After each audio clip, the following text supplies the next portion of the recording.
giant river otters. At nearly 6 feet long, the world's biggest.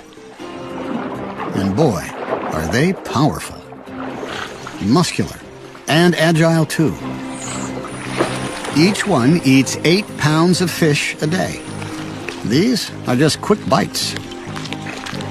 They'll need something much more substantial, like 20-pound peacock bass.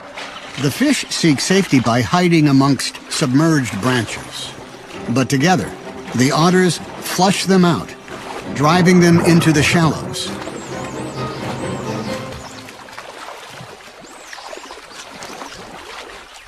But not all this fish is going to be eaten right now.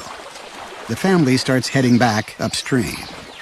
Someone has been missing out. He's too small to join the hunt, and he's hungry.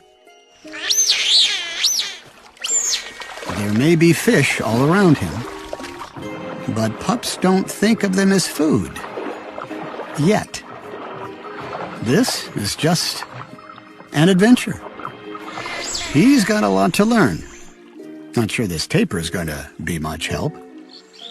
At last, his family has returned with the catch of the day.